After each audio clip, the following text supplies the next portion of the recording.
Hoy vengo con el sombrero puesto. Hoy vengo con el sombrero puesto. Los que saben quién era Chaflán sabrán lo que estoy diciendo.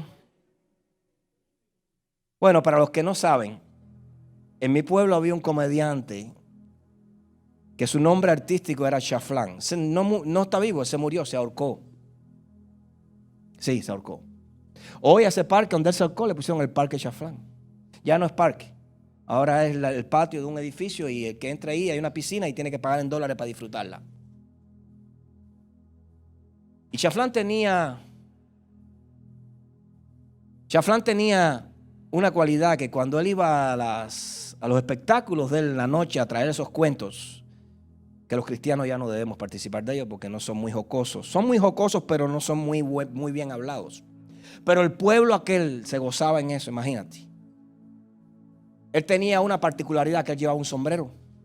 Y él decía, su espectáculo se llamaba con sombrero y sin sombrero. Cuando se quitaba el sombrero,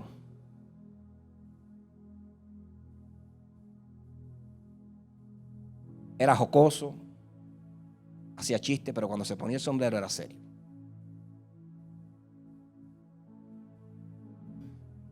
¿Qué es lo que nos permite a nosotros como padres en una casa que nuestros hijos estén sometidos no por fuerza, sino por respeto, porque hemos ganado en ellos esa admiración y nos obedecen no porque piensan que detrás de la desobediencia viene un golpe, sino porque saben que somos rectos en que el comportamiento de ellos va a ayudarlos a graduarse, va a ayudarlos a proseguir, va a ayudarlos a conquistar? ¿Qué nos ayuda? Ser rectos. Con la iglesia hay que ser recta. Es verdad que Dios es amor, pero la Biblia también me enseña que Dios es un Dios y que es fuego consumidor. Y la iglesia, para que se mantenga, ya que estamos tan contaminados de pecado diariamente, porque aunque usted no quiera se va a contaminar, hermano. Tiene que usted descontaminarse. Usted tiene que entrar diariamente a un proceso de descontaminación, donde usted tiene que diariamente morir a su yo, hacia usted, a lo que usted cree, para que eso se vaya diariamente arrancando de tu vida. Y la iglesia necesita siempre esa palabra que te confronte, esa palabra que te golpee, porque eso te va a ayudar a mantenerte o a mantener nuestra desobediencia, nuestra rebeldía, como el caballo que es salvaje y que necesita ser amarrado, o el perro. No se compare con un perro, estoy hablándolo como un ejemplo a la desobediencia. O el perro que usted sabe que si lo suelta puede morder a alguien y tiene que estar todo el tiempo, usted lo tiene. No te acerques allá, acércate a nosotros, pasa la mano a nosotros, pero a ese no lo toque porque ese muerde. Así es la iglesia. La iglesia necesita constantemente recordársele que Dios exige obediencia, exige humildad, exige que nuestras vidas sean un reflejo del Hijo. Y aunque usted se sienta como una buena persona o como alguien que no le hace daño a nadie, dentro de usted, dentro de mí, hay capítulos de desobediencia, de rebeldía, de maldad.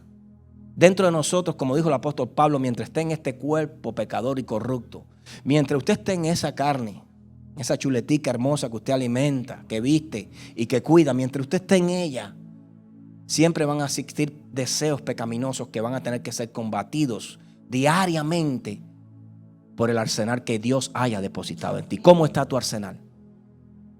¿Tienes para combatirlo? Porque si no tienes, el pez grande se come al chiquito. Hoy quiero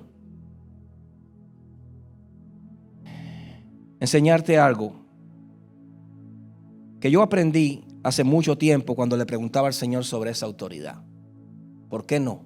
¿Por qué no? Esa pregunta siempre estaba en mi corazón. ¿Por qué no? ¿Por qué no veo? ¿Por qué no soy testigo de muchas cosas si hay autoridad? ¿Por qué no? ¿Por qué no? ¿Por qué no? Pero la respuesta es tan sencilla como esa que te acabo de explicar en esta mañana. Y te voy a estar hablando, predicando en esta mañana sobre el tema: mi pacto es con esa iglesia. Mi pacto es con esa iglesia. Ese es el título. Mi pacto es con esa iglesia. Y quiero llevarte a la luz de las Escrituras en el libro de Nehemías, capítulo 8, versos 2 al 3. Nehemías, capítulo 8, versos 2 al 3. Y cuando todos lo tengan, nos ponemos de pie y me dan un fuerte amén. Nehemías capítulo 8, versos 2 al 3.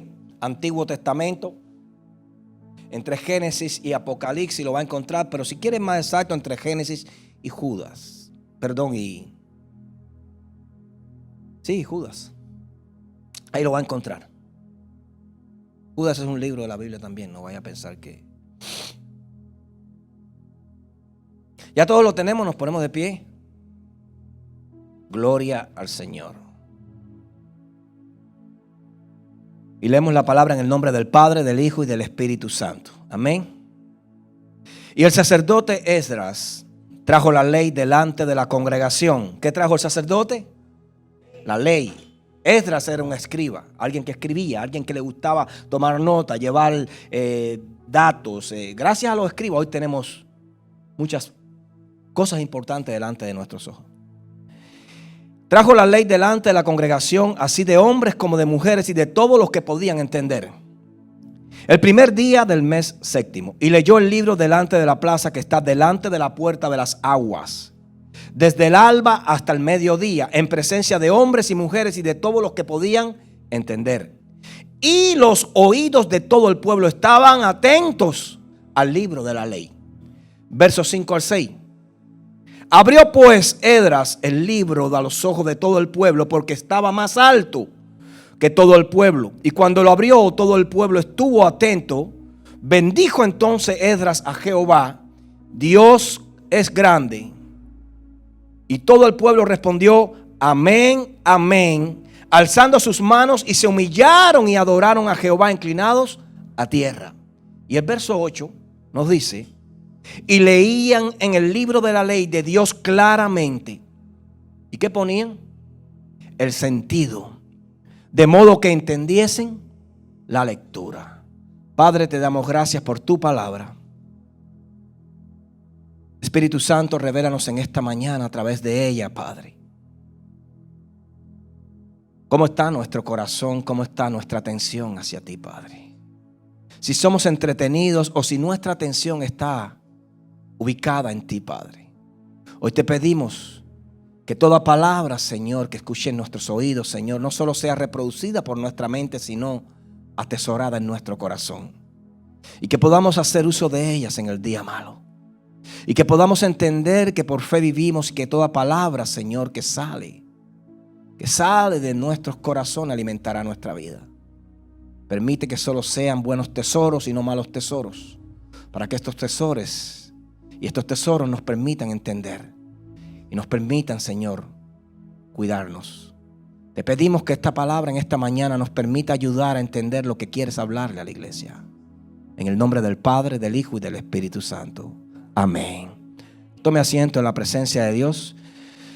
Quiero saludarlos a todos en esta mañana. Dios les bendiga poderosamente. Gracias por estar con nosotros. Se ven hermosos desde aquí, bendecidos. Saludamos a todos los que están conectados a través de Facebook. Dios les bendiga poderosamente en esta mañana y que esta palabra traiga una bendición especial para todos los que están conectados en esta mañana. Yo sé que usted no vino a socializar, usted no vino a ocupar un espacio de su tiempo. Usted vino a ser llenado por algo, y eso algo es la presencia de Dios. Usted vino a adquirir sabiduría, dice, sobre toda cosa adquiere sabiduría. Usted vino a adquirir entendimiento. La iglesia viene al templo a empoderarse, a adorar y alabar y a empoderarse con la palabra. Ese es el objetivo y esa es la razón por la que estamos aquí en esta mañana. Y cuando yo leo estos versículos, la Biblia me dice que el pueblo había pedido que se trajese el libro de la ley y le había pedido al sacerdote Esdras, a este escriba, que leyera la palabra de Moisés, la palabra de la ley de Moisés, que era la ley de Dios o es la ley de Dios. El primer dato que yo quiero que usted apunte hoy ahí en su mente y en su corazón era el deseo que había en el corazón de ese pueblo de escuchar la palabra. Yo quiero que todo lo que usted escuche hoy lo compare a su vida presente, a la iglesia de este siglo XXI. A ver si la iglesia de aquel siglo, de aquel tiempo, es la misma iglesia en hambre y en sed de la palabra de Dios. Y eso nos va a dar una respuesta de por qué la autoridad y el poder de Dios no se manifiesta como debería manifestarse en nuestra vida. La Biblia dice que el pueblo le pidió al sacerdote: léenos la ley. Y que todo el pueblo se juntó como un solo hombre, es decir, el mismo espíritu, el mismo deseo. No habían 3 o 4 rebeldes por allá, aunque siempre los hay, pero cuando había una gran mayoría, esos eran los que contaban. Dice que el pueblo se juntó en un mismo hombre, un mismo espíritu, un mismo deseo, una misma convicción, una misma ambición, una misma prioridad. El pueblo completo estaba así, en un mismo espíritu. Iglesia, cuando usted va a leer la palabra de Dios, ¿qué lo motiva? Porque nadie busca leer la palabra de Dios a menos que el Espíritu de Dios lo motive. Nadie, como este pueblo, se junta como un solo hombre a menos que el Espíritu de Dios los motive. La carne no te va a motivar a leer la palabra de Dios. La carne te va a motivar a salir, a tomar, a correr, a mirar, a fornicar, a pecar. Pero el Espíritu de Dios siempre te va a conducir a las cosas de Dios. Y la Biblia dice que el pueblo le pidió al sacerdote: léenos la ley.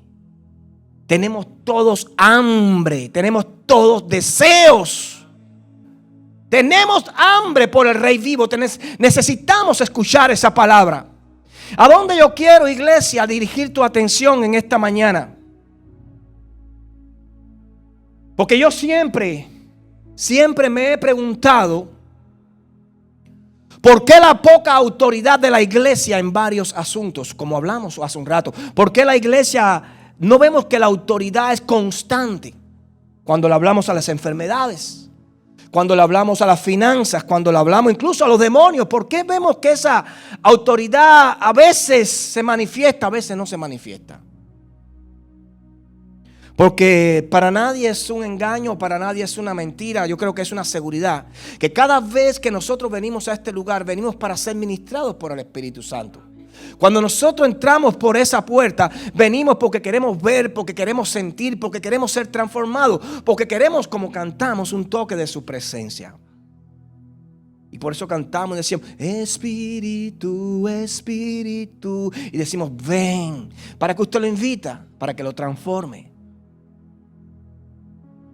para que lo empodere, para que lo sane, para que lo libere, para que traiga felicidad, para que arranque la tristeza, para que venga y se derrame en su vida. Y queremos que cada culto, por lo menos es mi deseo, es el corazón mío, y yo sé que el de usted también, que cada culto sea un derramar de su presencia. Eso es lo que yo quiero. Yo le oro al Señor porque estemos en la adoración y suceda algo aquí, que usted empiece a ser dirigido por el Espíritu Santo y comience ahí a gemir, a llorar, y no sé, todo lo que iba usted pensando, todo lo que teníamos planeado se convierta no en el plan del hombre sino en el plan de Dios. Y de pronto no hay palabra, hay ministración del Espíritu Santo, y de pronto nos tiramos al piso a llorar, y estamos llorando porque sentimos el amor, el abrazo, el beso de Dios a través de su Espíritu. Cuando miras el reloj, si es que lo traes, te has dado cuenta que el tiempo ha pasado para el hombre, pero no para un hijo de Dios. Te has dado cuenta que han sido 2 o 3 horas. ¿Y qué ha sucedido? No sé, de pronto cayó la gloria de Dios en este lugar y fuimos todos transformados a tal punto que a nadie le interesó ver la hora ni las preocupaciones que dejó en casa. Qué hermoso es eso. Yo me imagino en los tiempos de Moisés, en los tiempos del sacerdote, nadie iba con un reloj. Hoy llevamos un reloj a la iglesia, estamos mirando cuánto tiempo dura la palabra. Yo sé que tenemos que tener un orden. Yo lo sé. Y nadie más que yo me encanta que esté el orden prevaleciendo siempre en la administración del culto a Dios. Pero hay algunos desórdenes que son hermosos en la presencia del Espíritu Santo, donde no le ponemos pauta a Dios, donde no le ponemos restricciones al Espíritu Santo. Y entonces él comienza a hacer y a deshacer. Y el que se sienta atrás porque tiene miedo de sentarse adelante, porque dice que si me siento adelante el pastor me llama, es cuando el Espíritu camina, atraviesa el pasillo y llega al último lugar y te dice: así te dice Dios. Esos son los tiempos hermosos en la presencia del Señor. Queremos autoridad. Y queremos que la gloria de Dios, esa autoridad, se refleje en nuestra vida y en nuestro ministerio, en nuestra finanza, en nuestra salud, en nuestro matrimonio. Queremos que esa autoridad se refleje en nuestras vidas. Pero quiero decirte algo en esta mañana. Para que esto suceda, hay algo que tiene que suceder no fuera de nosotros, sino dentro. Dentro de nosotros. Dentro de mí. Y no hablo en mi cuerpo físico, sino en mi espíritu, en mi alma, en mi corazón y en mi mente. La palabra de Dios nos enseña en los mandamientos. El primer y gran mandamiento, ¿cuál es? A ver.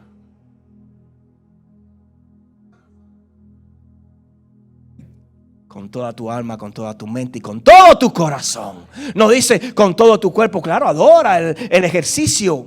El movimiento de tu cuerpo es una respuesta a la adoración. No es lo mismo bailar que danzar. Nunca se equivoque. No es lo mismo bailar que danzar. No es lo mismo cantar que adorar.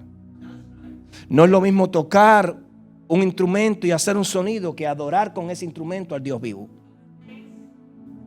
Por eso, cuando dicen los cantantes suban, yo no me gusta decir los cantantes.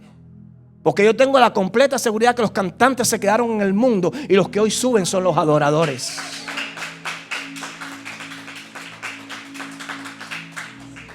Entendamos.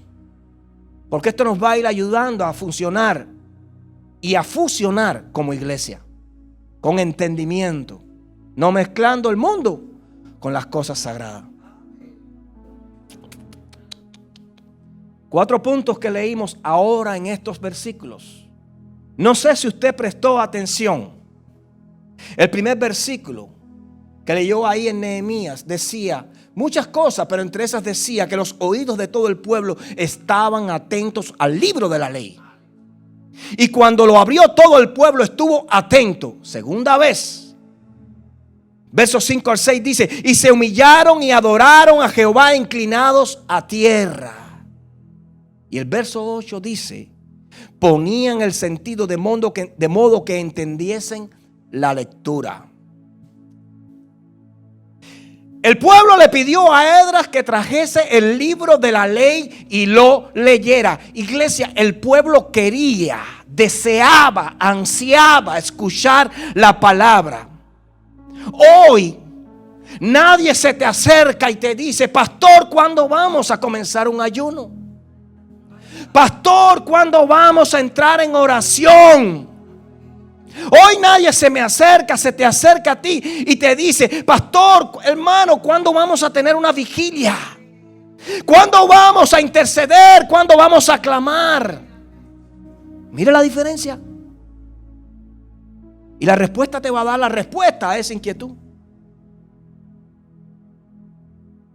La Biblia dice que desde el alba hasta el mediodía, hermano, el alba, desde que sale el sol, el pueblo estaba reunido. Culto a las 7, oración a las 7. ¡Oh! Pastor, tan temprano.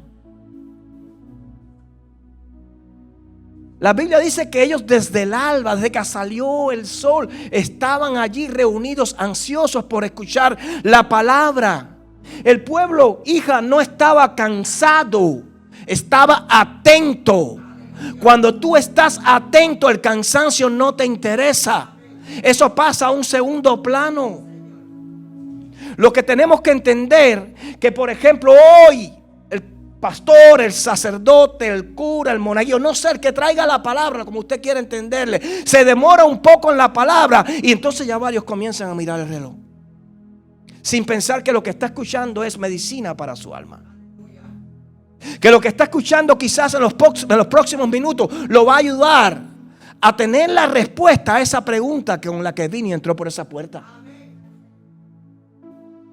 Cuando usted pone los sentidos en escuchar y pone todo su interés en desmenuzar lo que está escuchando y cuánto de eso puede usar para su vida, a usted la palabra no lo ofende, a usted la palabra no lo aburre, a usted la palabra no lo inquieta.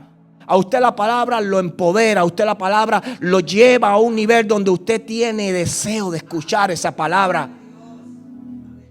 Como cuando usted tiene mucha sed y necesita tomarse un vaso de agua, algo así, algo así. La Biblia dice que cuando Esdras leyó el libro, bendijo a Jehová. Y que todas las personas dijeron amén, amén. Y dice que adoraron y se humillaron y se postraron. ¿A cuántos vemos humillados y postrados hoy en la alabanza?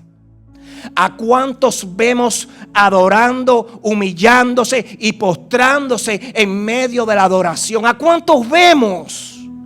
No son muchos. ¿Saben por qué? Porque hoy 2 o 3 dicen amén. Nadie se humilla y solo unos pocos adoran a Jehová. Yo no le estoy criticando su vida espiritual. Yo le estoy alentando para que su vida espiritual cobre vida. Para que la palabra de Dios se manifieste, como dice la Biblia, viva y eficaz, y como espada de dos filos en su vida. Y no seamos solo palabras, sino hechos. Para que un complemento, ¿entiende lo que es un complemento?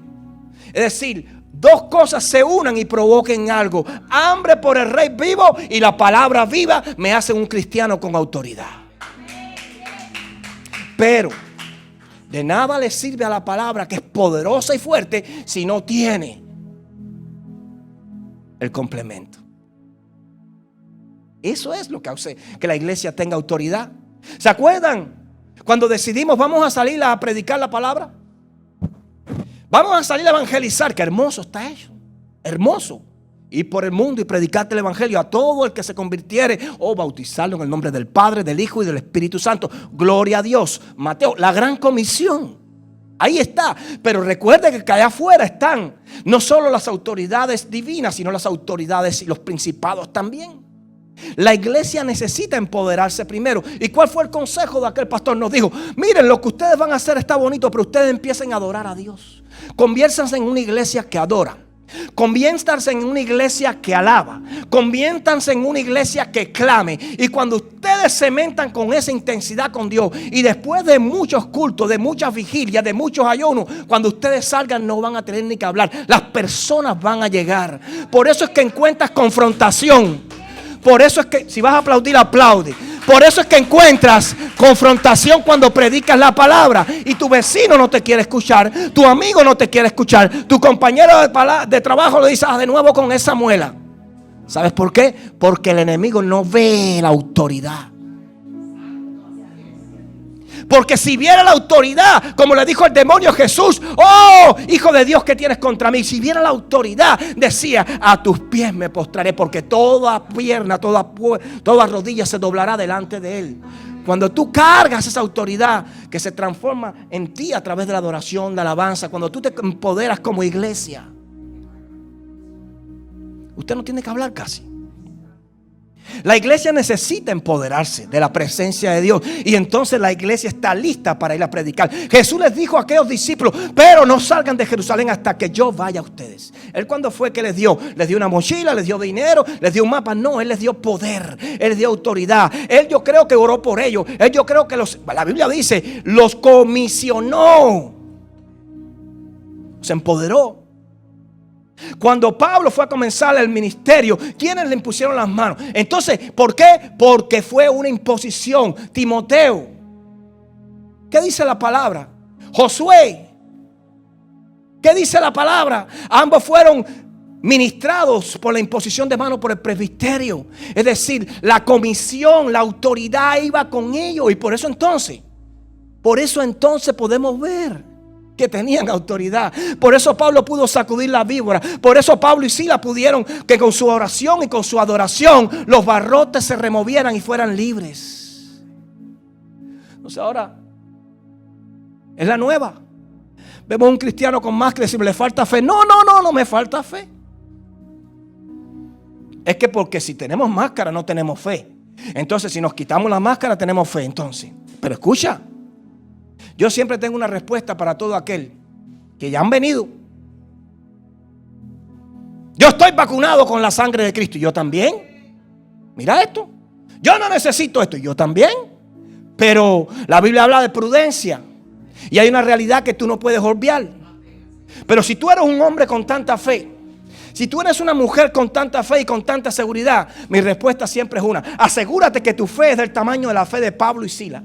Asegúrate que tu fe sea del tamaño de la fe de Pedro. Asegúrate que tu fe sea del tamaño de la de Jesús. Porque si no es como la de Pablo y Silas, ni la de Pedro, ni la de Jesús, mi hermano, ponte la máscara. Te cumpla y Dios te proteja. Esa es la diferencia. Pero muchas veces queremos dar la apariencia de tan espirituales, de tan conocedores de la Biblia y tan creedores de ella, que nuestras acciones y nuestro entendimiento arruinan la verdad. Un demonio no sale porque tú le grites: ¡fuera! ¡Vete! ¿Para qué tan alto? Si Él no te está escuchando esos gritos, si nada más el nombre de Jesús para que sea escuchado no hay que hablarlo tan alto. Si hay autoridad, tú dices: en el nombre de Jesús, vete. A ti te digo: sal fuera. Yo nunca vi en la Biblia, nunca he leído que Jesús gritó. Nunca había leído que Jesús le cayó corriendo a nadie. Jesús decía: hágase según tu fe. Hija, tu fe te ha sanado. Y el poder estaba sobre él, eso no había duda. Pero en la iglesia nos han enseñado que gritando, que guerra espiritual es dar brinco, dar salto y correr por todo. No. Está bueno que el Espíritu Santo te ministre y se sienta la presencia de Dios en tu vida. Pero hay acciones físicas en tu vida que no van a lograr que los demonios salgan. Pero tus acciones espirituales, tu búsqueda del Dios eterno, la presencia de Dios en tu vida, la manifestación del cielo a través de tus acciones, de tu lenguaje y de tu vida, van a ser el mayor de todos los escudos y de todas las armas más poderosas que puedas cargar en tu vida. Por eso los hijos de Zebedeo, pregúntale lo que le pasa.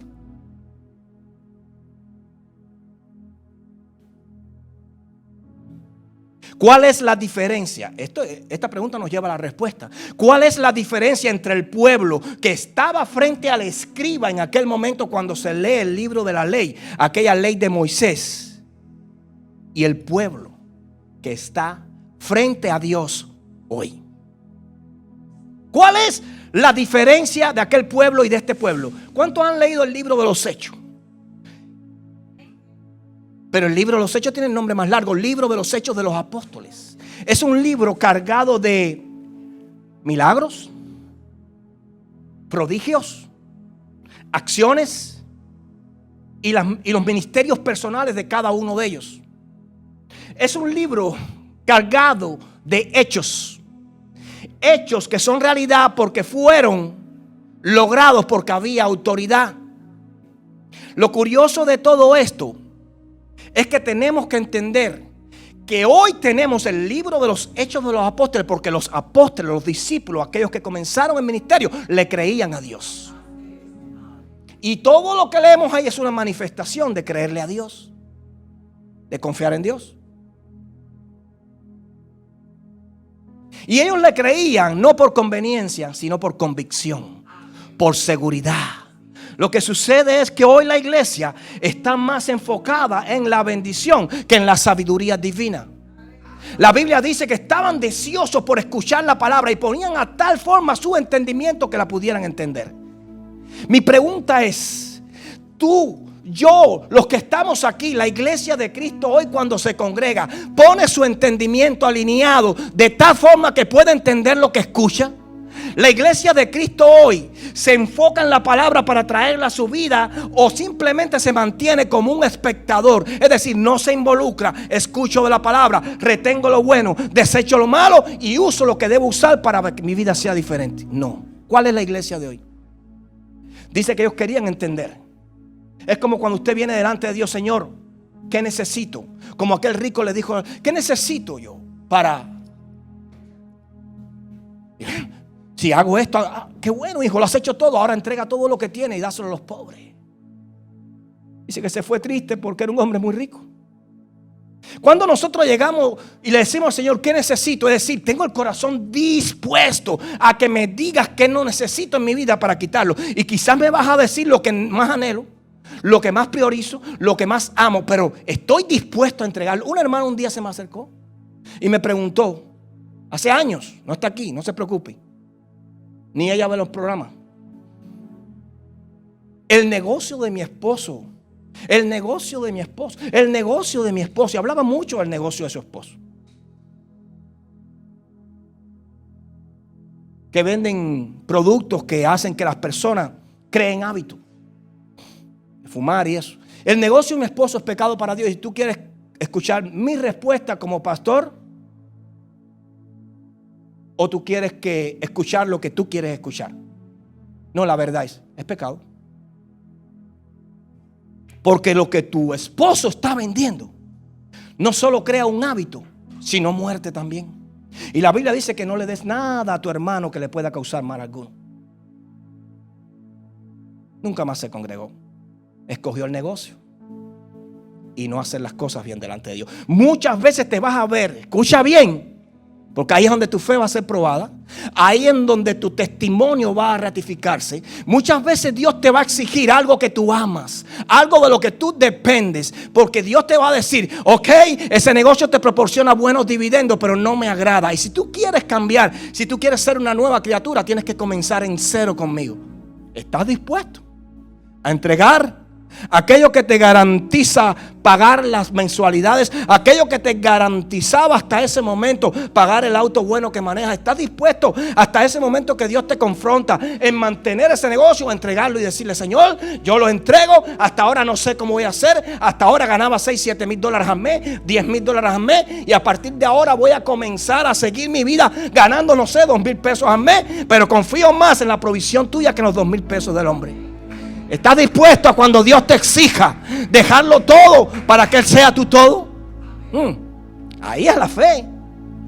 Porque la fe, si no se prueba, ¿cómo vamos a saber que tenemos fe? Mire, tu permanencia en Jesucristo no se va a probar viniendo a la iglesia. Se va a probar cuando allá afuera te pongan una pistola en la cabeza y te dice, deniega a ese Dios que le sirve.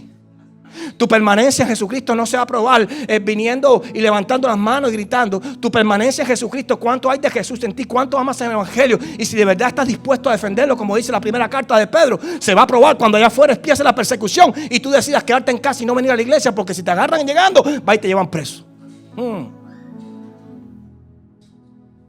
Pero la Biblia dice, bienaventurados los que por mi nombre os vituperen y os digan toda clase de males, porque de los tales es el reino de los cielos. Cuando el enemigo te acuerde o te quiera acordar lo que te va a pasar por seguir a Jesús, recuérdale la promesa que hay para los que siguen a Jesús. No te pongas tu mente y tu corazón en lo que te va a pasar, sino en lo que te espera por lo que te pasó. Que te pierda su vida por mí, la ganará. Nunca olvides que esa palabra retumba en tu corazón el día de la prueba. Y esa palabra ha sido y es la que ha retumbado en el corazón de Pablo, de Pedro, de Juan, de Marco, de Tobías, de todos los apóstoles, porque no pusieron sus ojos en el mundo, sino en el cielo. Por eso cuando Esteban fue a morir, aquel primer mártir cristiano, no le importó entregar su vida. Él dijo que su mirada estaba clavada en el cielo y vio la gloria de Dios como la del unigénito. Vio allí la gloria de Dios. Padre, que no les tenga, perdónales, que no les tenga tomado en cuenta, pero en tus manos voy. Recibe mi espíritu. Así fue la oración de Esteban y entregó allí su espíritu. Y murió. Pero ¿dónde está hoy Esteban? ¿Dónde está Pablo? ¿Dónde está Pedro? ¿Dónde está Marco? ¿Dónde están todos ellos?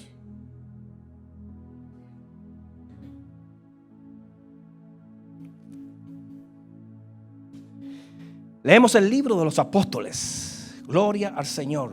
Libro de los Hechos de los Apóstoles. La iglesia del siglo XXI no tiene nada que escribir.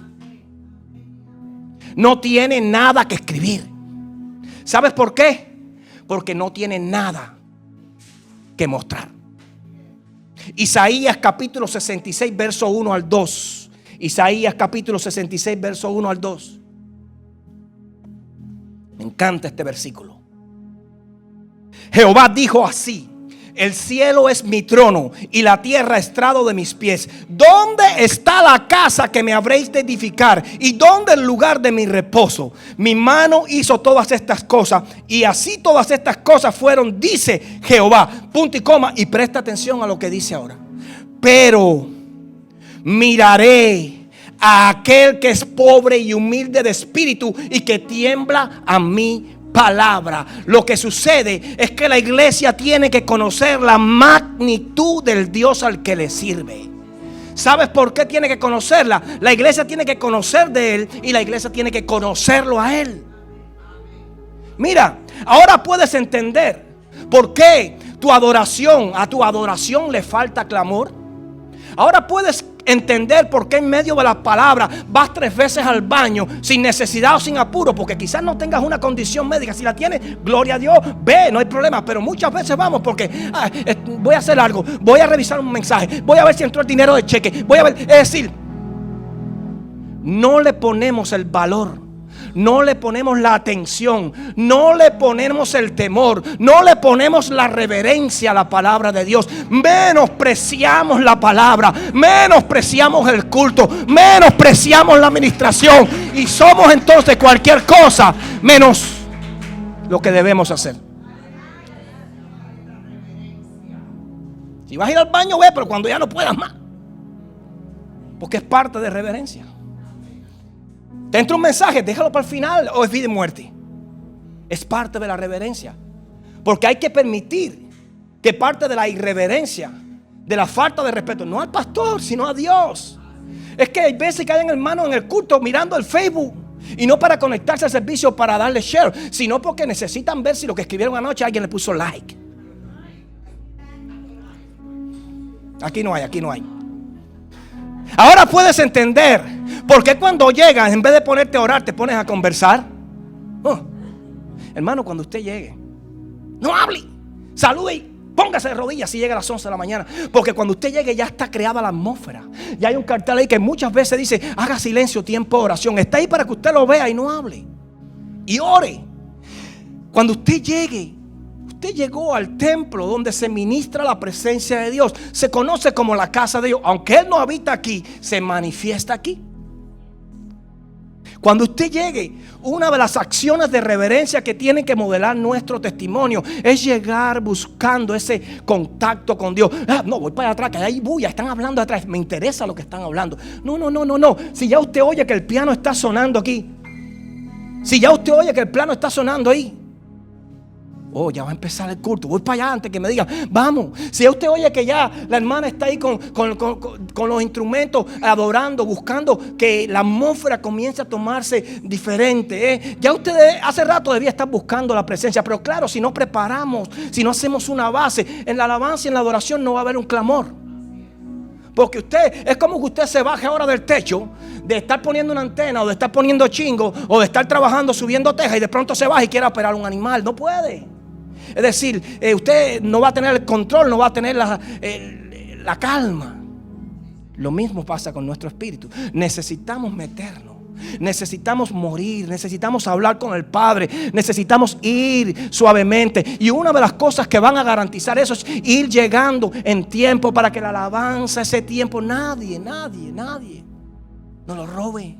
Haga lo posible porque tenga un tiempo antes del servicio, antes de la alabanza y antes de la adoración, que el enemigo no le pueda quitar, porque ese tiempo le va a ayudar a usted, va a poner la base para cuando la alabanza venga, su espíritu se alinee con el cielo, el deseo de su corazón no sea el deseo de la carne. Busque ese momento con Dios. Busque ese momento con Dios. Yo siempre pongo este ejemplo y pongo el mío porque no puedo hablar desde usted, porque no lo conozco. Cada cual conoce nuestro propio testimonio, cada cual conoce nuestras acciones. Pero siempre, yo llevo 18, 19 años convertidos al Señor, sirviéndole al Señor. Nunca me he separado ni una semana de los brazos de Dios. Siempre me he estado congregando. Y yo nunca, jamás llegaba tarde a un servicio. No se sienta mal si alguien llegó tarde en este día. Cada cual puede tener una situación personal. Pero cuando se hace el día a día es porque tenemos un problema. El problema no es pecar, sino vivir pecando. ¿Me está entendiendo? Es porque tenemos un problema. Entonces, yo me acuerdo, nunca jamás yo necesitaba la adoración, la exaltación, porque es mi momento donde yo le voy a exaltar, donde yo quiero que Él desde arriba vea mis manitos, desde arriba vea mi adoración. Yo no quiero llegar y sentarme allí y oír la palabra, no, porque ya mi espíritu no está dispuesto. Pero la Biblia dice que cuando el espíritu está dispuesto, las cosas son diferentes. Entonces, ese tiempo es importantísimo. La alabanza es importantísima porque ministra tu vida. Porque cuando tú das, recibes. Cuando tú das, recibes. Cuando tú das, recibe. Cuando tú oras, escucha. Cuando tú ayunas, recibe. Así es. Así es. Es importantísima la alabanza y la adoración. Y todo esto sucede por esas cosas. Ahora puedes entender por qué no tienes ganas de leer, ganas de orar o ganas de ayunar. Porque no ponemos toda nuestra atención en las cosas de Dios. No hay reverencia, no hay temor. Necesitamos reverencia. Nunca se me olvida, mi padre hoy está en la presencia de Dios, pero uno de los deseos siempre en su corazón, y una de las formas, incluso la hablaba, era la reverencia, el temor a Dios delante de quien estamos. Cuando usted entre aquí, asegúrese de entender en su mente y en su corazón que usted no está delante de un rey terrenal, usted no está de un presidente de una nación, usted está delante del Rey de Reyes y Señor de señores, del Alfa y el Omega, principio y fin, aquel que hizo los cielos y la tierra, aquel que le dio forma a todo lo que usted ve, aquel que estaba aquí antes de que estuvieran todas las cosas. Y cuando usted tiene la seguridad delante de quien está, usted dice: pastor, venga esa palabra, pastor, venga esa vigilia, pastor, venga ese ayuno, pastor, venga esa palabra, porque yo necesito morir yo para hacer más de él. Porque usted sabe que lo que va a venir a su vida es bueno y no es malo, porque es de él. Y yo sé los planes que tengo para vosotros. La gran mayoría de la iglesia de Cristo asiste al templo, no a un culto. Canta, no adora. Es verdad. La adoración no es: Padre, yo te amo. No, la adoración se expresa. Hay veces cuando una persona adora, usted le ve que las lágrimas le corren, porque en su interior no hay una preocupación, aunque hay una necesidad. En su interior hay una alabanza. En su interior hay una gratitud. En su interior hay un rompimiento, porque hay agradecimiento. ¿Me está entendiendo? Hagamos que nuestra alabanza sea una alabanza genuina. Que nuestra alabanza sea aquella alabanza que se alinea con el versículo que la Biblia dice: oh, porque yo ando buscando adoradores en espíritu y en verdad. Esos hombres que estaban frente al escriba Esdras eran hombres y mujeres que estaban buscando en espíritu y en verdad. La iglesia tiene que buscar en espíritu y en verdad. La iglesia tiene que meterse con Dios. La iglesia tiene que buscar lo que Dios tiene para ella. Siempre lo he dicho y lo voy a repetir: nadie le va a poder arrancar una bendición a Dios a no ser que sacrifique su vida. Y no digo físicamente, puede llegar el momento, sino que sacrifique tiempo, que sacrifique finanzas. Tú podrás ser bendecido porque Dios desde su poder te cuida y te protege, pero hasta ahí, nene, no vas a crecer más. Confórmate con el postre, porque el plato principal lo tengo para aquellos que han dado su vida por mí. El plato principal lo tengo para aquellos que están aquí, que buscan mi rostro y que traigan todo lo que tienen y todo lo que son por mi presencia. Ese es el plato principal, porque la Biblia sí va a hacer la sección en eso cuando vayas al cielo. A cada cual será repartida según sus obras. La fe te va a salvar, pero la obra te va a colocar.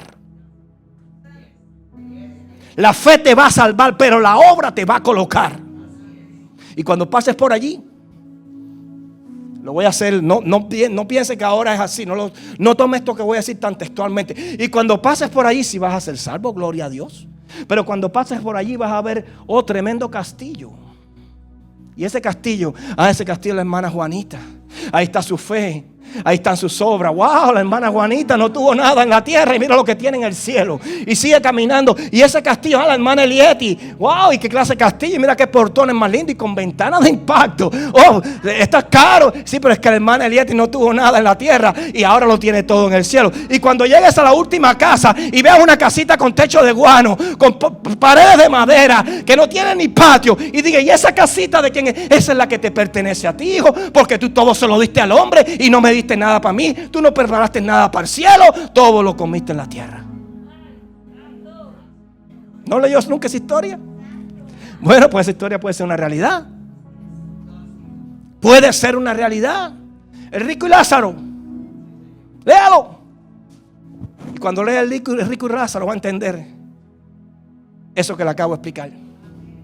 No voy a detenerme en eso porque no quiero atrasarme más. Venga los lunes a los discipulados y podrá aprender mucho más. Necesitamos operar bajo estas 3 palabras. Primera, entendimiento. La segunda, humildad. Y la tercera, temor. Necesitamos entender la palabra que escuchamos. Necesitamos humillarnos frente a esa palabra. Y necesitamos temer para no pecar. Eso empodera la iglesia. Entendimiento, humildad y temor. Eso empodera la iglesia. Salmo 25:14. ¿A quienes revela Dios su pacto? Salmo 25:14. La comunión íntima de Jehová es con los que le temen, y a ellos dará a conocer su pacto. Otras versiones te dicen: el Señor es amigo de los que le temen. Y otra versión también te dice: el secreto de Jehová es para los que le temen. ¿Está entendiendo ahora por qué no revela su secreto? Porque no hay temor. Cuando usted peca, no hay temor. Cuando usted habla lo que no tiene que hablar, no hay temor. Pero cuando usted va a pecar, no, que eso no le agrada a Dios. Cuando usted habla y dice: Padre, perdóname porque la palabra salió de mi boca, pero el perdón sale de mi corazón. Pero si después de lo que usted hizo que no debía hacer, dijo de lo que no debía decir, no hay una posición de arrepentimiento, no confiesas tu pecado, Dios no va a poder perdonarte. No, porque Dios conoce mi corazón. Esa es la última que tenemos. Y Él sabe que yo estoy arrepentido. ¿Y ya lo confesaste?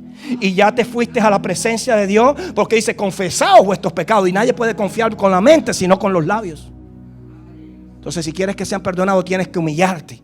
Tienes que ponerte delante de la presencia. Tienes que gemir y tienes que decir: perdóname, Señor, porque mis pecados no te son ocultos, como decía David. Y no es que el Señor supiera, Él sabe todo, pero Él quería que lo que pasaba en el corazón de David fuera expuesto por ese mismo corazón. Es decir: mira, yo sé que tú fuiste el que robaste, pero necesito que tú me digas que tú robaste.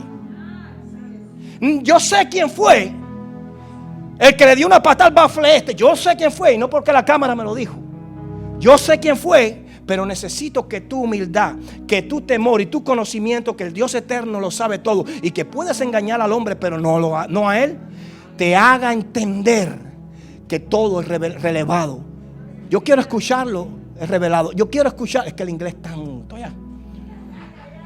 Y no es que lo sepa, sino que tengo que aprenderme los dos y se me olvida uno. El disco duro de 2 gigas. Necesitamos un terabyte. Es que necesitamos, iglesia, ser como libros abiertos. Por eso David decía: mis pecados no te son ocultos. ¿Por qué? Porque él constantemente los confesaba. Y por eso dijo: he encontrado un hombre acorde a mi corazón. Ese es el corazón de un hombre genuino que ama a Dios. Un hombre que reconoce su ineficacia, su humildad, su temor. Un hombre que reconoce que no tiene poder, que no tiene autoridad. Un hombre que entiende que no es nada sin Él.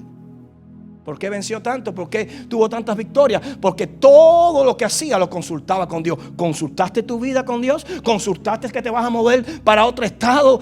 Que, mira, ese muchacho no está aquí hoy, pero hoy Dios me dijo a mí en la mañana que el domingo yo voy a estar ministrando al grupo de jóvenes. Y una de las palabras que Dios me dio es: ¿tú quieres servirle a Dios? ¿Tú quieres servirle a Dios? Y ¿sabes qué? La respuesta va a ser sí. Y cuando la respuesta sea sí, yo le voy a decir: pues así te dice el Señor. El Señor te dice: si tú quieres servirme a mí, ya me preguntaste a mí si tus planes se alinean con lo que yo tengo planeado para ti. Pregúntame primero si yo quiero que tú te muevas de estado. Pregúntame primero si yo quiero que tú vayas para otra iglesia. Pregúntame a mí, porque lo vas a servirle al hombre o me vas a servir a mí. Esa palabra me la dio el Señor esta mañana para ese muchacho, para Jordan y la novia. Y yo se la tengo que decir. Y después, mire, que él haga lo que quiera con ella. Pero la sangre de él ya no está sobre mí. Porque yo también tomé la decisión, cuando me dijeron lo que me tenían que decir, de tomar la mejor de todas las decisiones. Por eso lo que estás escuchando en esta mañana va a marcar en tu vida un antes y un después. Lo que estás escuchando en tu vida hoy va a marcar dónde comienza tu autoridad y dónde termina tu autoridad. En cuanto eres capaz de ponerte en las manos de Dios y de delegar en las manos de Dios. Porque mi comunión íntima, no cualquiera, íntima. ¿Con quién usted tiene intimidad? ¿Con su esposa? No me diga con su novia. Con su esposa. No, ¿con quién usted tiene intimidad? ¿Con sus hijos? Ya no hablo de sexo, estoy hablando de secreto, hablo de confesiones, hablo de reflexiones, hablo de palabras. ¿Con quién tienes intimidad íntima? Dios tiene intimidad íntima, dice la Biblia, con aquellos que le temen, porque el temor produce en ti obediencia. Ese es el problema. El temor no es bueno solamente en quedarte ahí, es lo que produce el temor. Alguien me dijo, yo lo que no entiendo es por qué tenemos que temerle a Dios, no, porque es que tú entiendes que el temor te va a ayudar a comportarte bien. ¿Me estás entendiendo? No es que Dios quiere, tenme miedo. No, mira, tenle miedo porque tú sabes lo que te va a pasar. Sino que el miedo produzca en ti algo poderoso. Produzca en ti una reacción que te ayude a ubicarte correctamente como tú tienes que ubicarte. Eso es lo que hace el miedo. Eso es lo que hace el temor. Nos ayuda a andar bien, a colocarnos bien, a movernos bien y a hacer las cosas bien. Porque usted tiene miedo, porque usted sabe que si usted roba va preso. Usted sabe que si usted mata, posiblemente le apliquen la pena capital también. Entonces, cuando usted sabe eso, usted ni roba ni mata. Entonces el temor a hacer eso te ayuda a no hacerlo. El temor a fallarle a Dios te ayuda a andar en obediencia y no en rebeldía. Para eso es el temor. El principio de la sabiduría, ¿cuál es? El principio de la sabiduría es el temor a Jehová. La Biblia dice, mira, cree a aquel que es pobre y humilde de espíritu y que tiembla a mi palabra. La Biblia te dice eso. Por eso esta prédica, esta palabra se llama mi pacto es con esa iglesia humilde, con esa iglesia que tiembla a mi palabra, con esa iglesia que pone su oído atento a la palabra, que quiere desmenuzarla, que sus pensamientos, que su discernimiento está siendo usado para extender lo que escucha, porque lo necesita. Lo necesita. Debemos regresar al temor en Jehová, al temor a Jehová. Hay que experimentar hambre por la presencia de Dios. Tenemos que hacer que los Moisés vuelvan al monte de la oración. Tenemos que hacer que las Anas se levanten y clamen, que las Ruth se mantengan firmes, que las Esther le crean a Dios, que las Déboras vayan al campo de batalla. Tenemos que hacer que los Gedeones tomen la espada, que los Josué detengan el sol, que los Caleb reclamen el monte, que los Sansones recuperen la fuerza, que los Elías oren por lluvia, que los David toquen el agua y tumben al Goliat. Tenemos que hacerlo. Tenemos que hacerlo. Pero todo esto va a suceder cuando comiences a cambiar y tu canto se vuelva adoración. Tu interés no sea llenar un espacio del tiempo, sino llenar ese espacio con su presencia. Cuando sueñes y te afanes menos para creer y confiar más. Todo eso va a suceder así, porque así te dice el Señor. Cuando todo esto suceda, escucha bien, cuando todo esto suceda, la iglesia, y hablo de la iglesia total, no lo hablo de esta sola congregación, la iglesia va a recuperar lo que perdió entre la carta de Judas y el Apocalipsis. Entre la carta de Judas y el Apocalipsis. ¿Qué perdió la iglesia? ¿Qué perdió la iglesia? En todo eso lo perdió. Porque cuando usted lee entre Judas y Apocalipsis, están hechos de los apóstoles, están los evangelios, están las cartas paulinas. Cuando usted lee ahí, están testimonios de fe, hombres que les creyeron a Dios, hombres que caminaban por fe y no por vista. Es decir, la iglesia tiene que recuperar todo eso que perdió entre esa última carta del Antiguo Testamento y el último libro del Nuevo Testamento. Tenemos que entender que eso es lo que Dios nos ha entregado. Y así dice el Señor, para esa iglesia, mi pacto es para esa iglesia. Ahora tú lo tomas o lo desechas, pero así te lo dice el Señor en esta mañana. Mi pacto es para esa iglesia. Mi pacto es para esa iglesia. Mi pacto es para esa iglesia.